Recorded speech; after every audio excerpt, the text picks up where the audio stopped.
So I have been in love and I have loved someone for over 7 years, and it was something that came unexpected.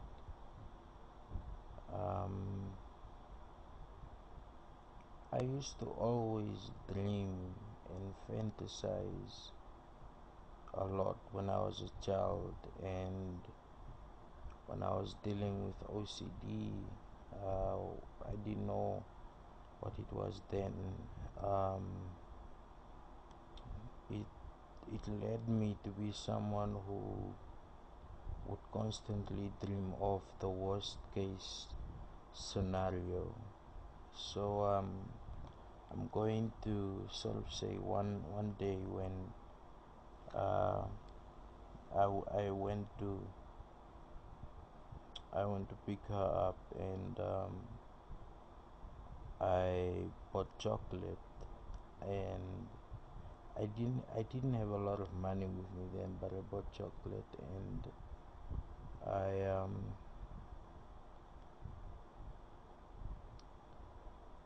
I didn't I wasn't a dating person. Dates weren't my thing. So I just wanted to talk. I don't know why, but I like talking. I wanted to get to know her and so forth. And she told me her dreams, her aspirations. And then she said that she was, or she wanted to go to Canada to study. And I remember the first thing that hit me was that this connection that I'm making and that I'm allowing, I'm going to end up being abandoned anyway. She would leave, she would go find a life elsewhere and be happy and stuff. And when we broke up, it was at a time, one of the worst times in my life. So it was basically like the knife uh, sharpener, because a lot of things were going wrong at that moment. But always, always when I spoke to her, I confided in her. I wanted to tell her my problems, not to tell her my problems just because, but just to have someone who I could be open with about the tribulations. And in her absence, there were other girls that I tried to talk to, that I tried to sort of make understand about why I was the way I was, what happened to me and stuff. And it got misinterpreted a lot, misinterpreted it for me seeking pity or sympathy or something like that, which wasn't the case. It was just a case of me trying to overcome something, the humiliation, the shame, and the embarrassment of it. And even now, I confide in her. I ended up, sending her emails that were very personal, which got revealed. I don't know whether she revealed them or someone hacked them, but these emails were mostly emotional. They were me trying to translate the emotions that I was feeling and the burden that I was putting on myself that I didn't have to. And she always tried to tell me that I didn't have to put this burden on myself. I didn't have to be superhuman. I didn't have to be Superman. But I never listened. Until now, she's completely silent. And the argument that we had, which led to her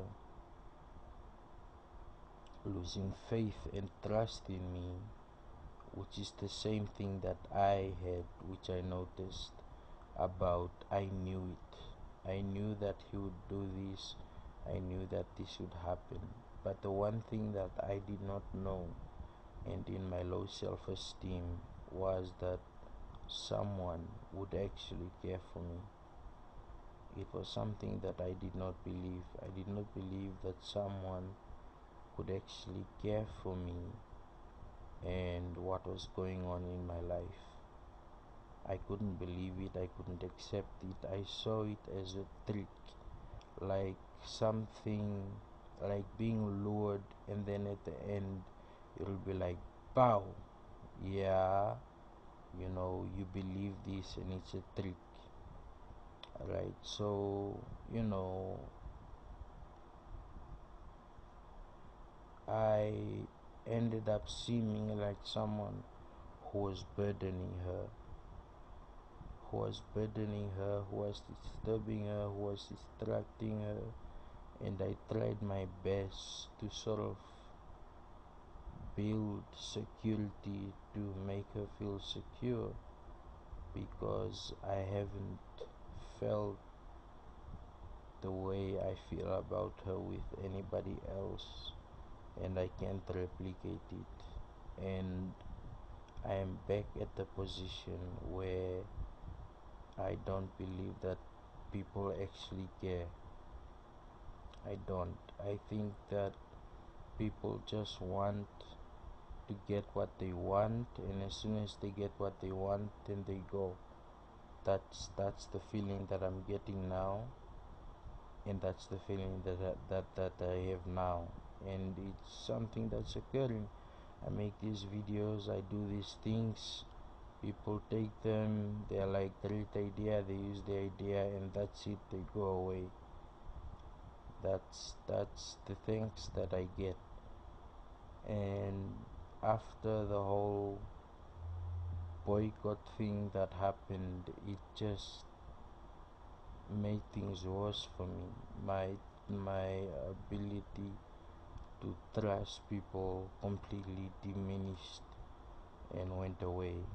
And then there was the supposed me liking or wanting her due to her physique or due to her father's status or something. um, a lot of people viewed my father as a soldier, and they thought that he's just a soldier,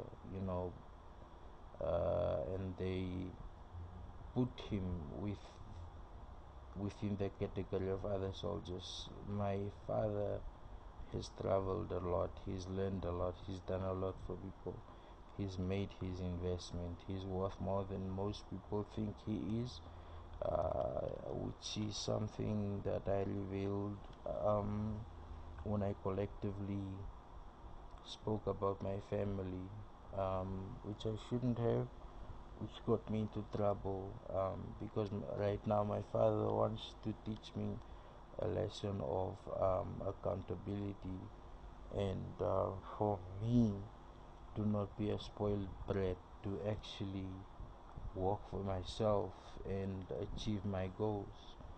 And I'm in a position where I feel like I'm doing so much uh, for a lot of people, but the truth is, no one is saying thank you because of John ABC. So it might be that I exaggerate, or that I'm right, I just get used. When people get what they want, then they disappear. And now she's in silent mode, and I don't know what's going on through her mind. I don't know how to approach her. I don't know what to say. I don't know where I stand. Does she feel the same for me, the same way I feel for her? I mean, I love her so much that I'm able to make these videos. I'm able to make these videos and declare to the public and just say it. And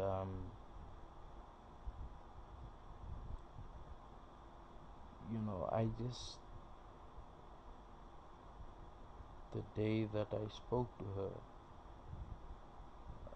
the point that my anxiety drove me to sort of ignore her, neglect her. When I looked into her eyes and I saw the pain, it was the most hurtful thing that I have ever felt. The burden of guilt that I felt is one that I carried for 2 years, and I felt that I should try and atone. And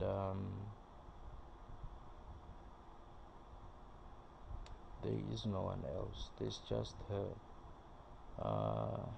I feel like I'm going to die alone, an old man who dies alone, like a spinster they call them, the one that can't find someone, that live alone with cats or dogs or whatever.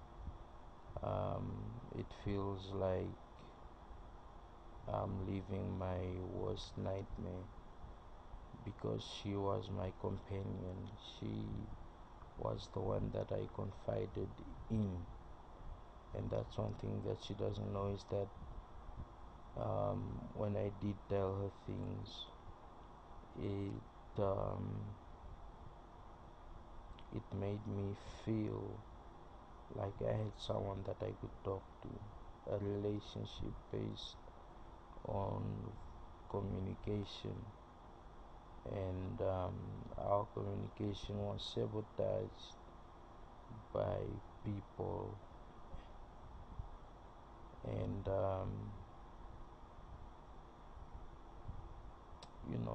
I'm just not sure, and I get jealous, I get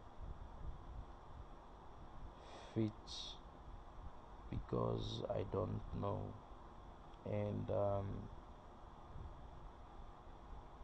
I guess I'm in a lot of pain, or a bit of pain, and it's selfish of me, because she has to have a future too, her own future, that her own self determination that she has to work for and to work toward.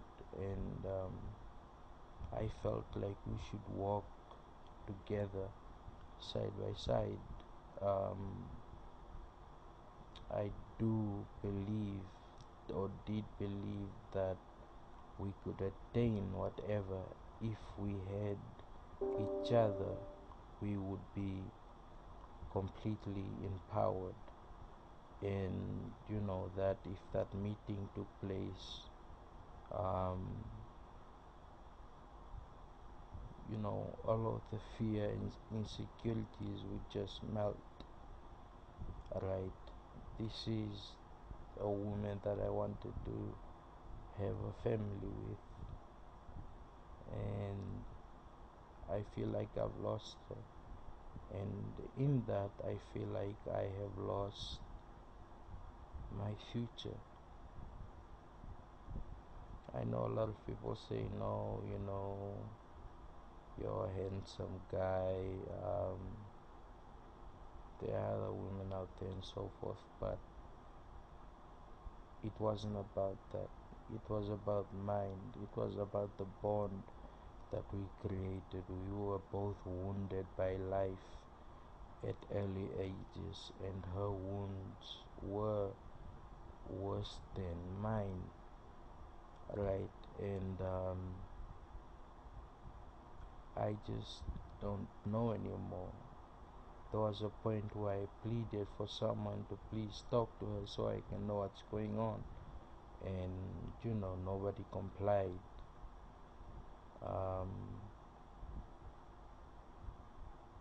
I just don't know anymore.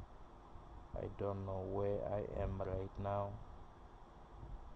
or where I may be tomorrow. I just feel like giving up on everything because of this.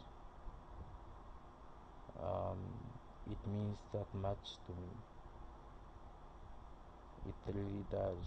Um, I mean, the video where I cried, those weren't fake tears, and it wasn't a fake story. I was supposed to go to UK.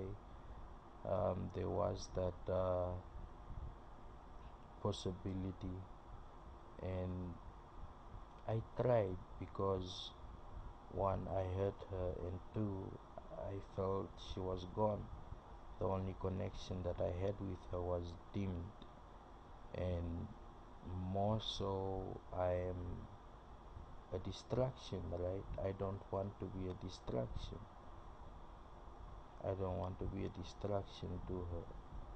So I kept on trying to force communication. I don't have her number, and nobody has given me her number. Nobody has given me that courtesy of giving me her number. And she read the emails and said she doesn't understand them. I guess the way I took it was a sign of disinterest, and I'm just lost. Um, I know I have to keep pushing on. Life goes on. I'm trying, but I am truly lost because I don't have my heartbeat. Because I don't have my heart, because things aren't the way that they were, and even when I try to make them so, it doesn't seem to be working. And it's not heartbreak. I think it's a complete collapse of self. I was in hospital for 2 days and I just didn't care. Um, it was a sort of serious thing, but I didn't care because there didn't seem to be purpose. Everybody is using me so that they can get what they want, and the one person that I actually want might not want me. And to me, it's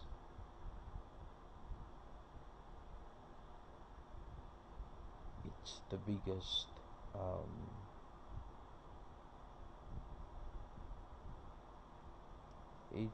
biggest loss for me. People say there are more important things. You have to concentrate on your education and get a career and so forth. And of course, but I wanted to do it with her side by side. That that's what I wanted, and nobody would have one or is willing to help me establish that connection. And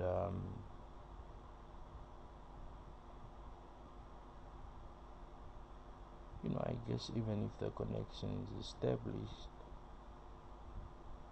what comes from her has to come from her. And in my eyes, she's perfect. I know she's flawed. She's a human being. I know she's flawed, and I know her flaws. And I know she's sort of bossy. It's leadership, kinda, which most people don't get. I know she's also caught up in a hard place, um, you know, far away from family and so forth. And I don't know if that's where she wants to settle down and establish a life over there. But I'm just I'm just here lost drifting. Um, yeah, I don't know. I just feel like it's something I had to say and get it off my chest, even though it's with me every day, with every step that I take when I walk. Um, this is genuinely the love of my life. Um, yeah, I'll just stop it right there.